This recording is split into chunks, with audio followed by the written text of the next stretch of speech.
अरविंद के छोटे कमरे में मेज पर धूल भरी फाइलों के बीच उसका पीएचडी सर्टिफिकेट एक व्यंग्यात्मक मुस्कान के साथ उसे घूर रहा था। Doctor Arvind V, theoretical physics. उस नाम की कोई कीमत नहीं रह गई थी 2 साल से। यूनिवर्सिटी में अस्थायी पद खोने के बाद स्थायी नौकरी की उसकी तलाश कहीं नहीं पहुंची थी। इतना पढ़े लिखे तुम्हें यहाँ क्या काम, अमेरिका वगैरह चले जाओ ना। आखिरी इंटरव्यू का सवाल था। माँ का फोन आने से उसकी सोचें रुक गईं। बेटा, यहाँ मजदूरों को पैसे देने हैं। बेटी की शादी की बात करने ब्रोकर कल आने वाला है। माँ की बातों में असहायता थी जो उसके सीने पर एक बोझ की तरह दब गई। उस दिन के अखबार के क्लासिफाइड कॉलम में अरविंद ने वो विज्ञापन देखा। प्रमुख व्यवसायी के बेटे को ट्यूशन देने के लिए प्रोफेसर को अवसर, ऊंचा वेतन।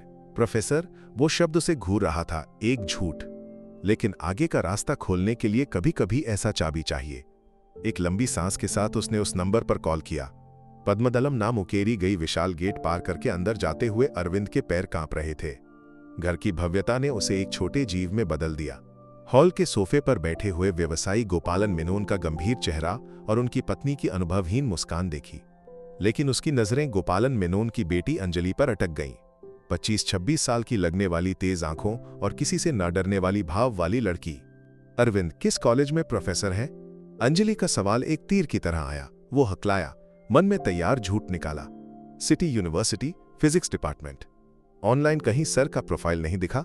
वो लैपटॉप से नजर हटाए बिना बोली, मैं थोड़ा प्राइवेसी पसंद करने वाला हूं, सोशल मीडिया में रुचि नहीं। वह पसीना पोंछते हुए बोला। उसके चेहरे पर संदेह नहीं गया, लेकिन पिता के जोर पर उन्होंने उसे नौकरी दी। पढ़ाना था 10वीं क्लास के आदि को। पहले दिन आदि के स्टडी रूम में घुसते ही अरविंद समझ गया, समस्या बच्चे में नहीं, पढ़ाने के तरीके में है। उसकी आंखों में ऊब थी। एक क्रिकेट बॉल फेंकने पर वो नीचे ही क्यों गिरती है, जानते हो? अरविंद ने पूछा। आदि ने बेमन से सिर हिलाया। अरविंद मुस्कुराकर ग्रेविटी और आइजैक न्यूटन के बारे में कहानी की तरह बताने लगा। धीरे धीरे आदि की आंखों में चमक आई। उसी समय घर के ऑफिस रूम में बैठी अंजलि लैपटॉप पर स्टडी रूम के सीसीटीवी फुटेज देख रही थी। नए ट्यूशन मास्टर पर नजर रखना उसका फैसला था। कुछ गड़बड़ लगी तो तुरंत निकाल देंगी, लेकिन उसने कुछ और देखा। किताब की सूखी थ्योरी बताने की बजाय उत्साह से कहानियां सुनाने वाला, आदि को हंसाने वाला, उसके कंधे पर थपथपाकर प्रोत्साहित करने वाला एक शिक्षक। महीनों बाद आदि किसी चीज पर ध्यान और खुशी से बैठा था। वो पहली बार देख रही थी। उसके मन के संदेह की काली चट्टान में एक छोटी दरार पड़ी, फिर भी उसके राज उसे सता रहे थे। एक रविवार शाम अरविंद आदि को पढ़ा रहा था। अचानक कॉलिंग बेल बजी। अंजलि के पिता के दोस्त प्रोफेसर वर्मा थे, सिटी यूनिवर्सिटी के chemistry department head. Anjali Verma uncle कहकर उन्हें स्वागत करती देख अरविंद का दिल धड़का। ये हैं आदि के नए फिजिक्स प्रोफेसर अरविंद, यूनिवर्सिटी से हैं। अंजलि के पिता ने परिचय कराने की कोशिश की। अरविंद का गला सूख गया, पकड़े गए। वो अचानक पेट पर हाथ रखकर सिकुड़ा। Sorry sir. अचानक सीने में दर्द जैसा। मैं बाहर जाकर। किसी को कुछ समझने से पहले वो तेजी से बाहर निकला। अंजलि को तब कुछ नहीं लगा, लेकिन बाद में संदेह हुआ, वो हड़बड़ी क्यों? वो रात ऑफिस रूम में बैठकर उस समय के सीसीटीवी फुटेज रिवाइंड करके देखी। फुटेज साफ थे। प्रोफेसर वर्मा को देखते ही अरविंद के चेहरे पर फ्लैश हुआ डर, भागने की हड़बड़ी, चोर की तरह सीढ़ियां उतरकर भागना। सब। उसके संदेहों को अब आकार मिल गया। ये प्रोफेसर नहीं, एक झूठा है। लेकिन क्यों? इतनी काबिलियत वाला इंसान ये नाटक क्यों खेले? उसे जवाब नहीं मिला। वो सबूतों का इंतजार करने लगी। आदि के एग्जाम रिजल्ट आए तो सब हैरान। मैथ्स और साइंस में हमेशा कम मार्क्स वाले ने शानदार सफलता पाई। गोपालन मेनोन की खुशी की कोई सीमा नहीं। हमारे स्कूल के एनुअल डे पर अरविंद सर को चीफ गेस्ट बनाना चाहिए। मेरे बेटे को होशियार बनाने वाले प्रोफेसर को सब जाने, उन्होंने घोषणा की। वे शब्द सुन अरविंद टूट गया। कहानी का अंत यही है। इतने लोगों के सामने उसका झूठ खुल जाएगा। उस रात समारोह की तैयारी के बीच अरविंद खुद को रोक नहीं सका। वह आदि के स्टडी रूम पहुंचा। किसी को न देखकर आईने के सामने खुद से बोला, भगवान, इस धोखे को मैं कैसे खत्म करूं? उस गरीब बच्चे के साथ और अंजलि के साथ मैं ये विश्वासघात नहीं करना चाहिए था। उनका विश्वास मैंने तोड़ा। उसकी आवाज लड़खड़ाई। उससे बात करने आई अंजलि दरवाजे पर रुकी। गलियारे के मॉनिटर पर कमरे के अंदर का दृश्य और आवाज साफ थी। उसका कबूलनामा। उसका दिल दुखा, लेकिन गुस्सा नहीं।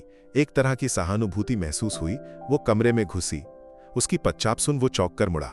उसकी आंखों में गुस्सा नहीं, दर्द था। क्यों अरविंद? वो शांत स्वर में बोली। उस सवाल के सामने वो टूट गया। उसने सारी सच्चाई बता दी। अपनी पढ़ाई, नौकरी न मिलने की निराशा, घर की हालत, आखिर में ये झूठ बोलने की मजबूरी।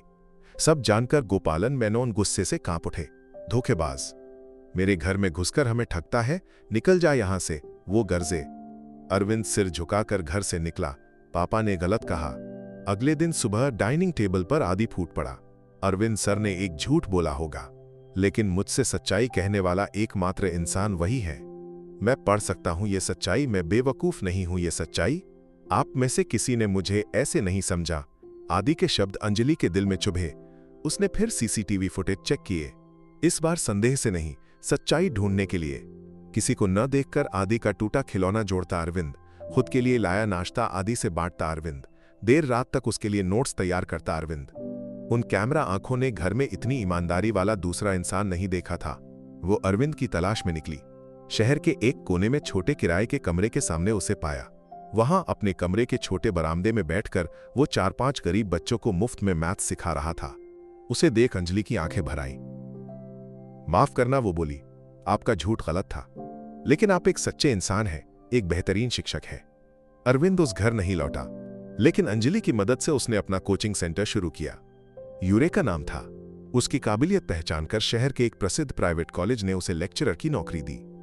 1 साल बाद उस कॉलेज में बेस्ट टीचर अवार्ड लेने स्टेज पर चढ़ते हुए अरविंद ने दर्शकों में बैठी अंजलि को देखकर मुस्कुराया। उसकी आंखों में भी वही मुस्कान थी। एक सीसीटीवी कैमरे की अनदेखी आंख ने खोली सच्चाई की मुस्कान। एक झूठ से शुरू होकर सच्चाई पर खत्म हुई उनकी कहानी की मुस्कान।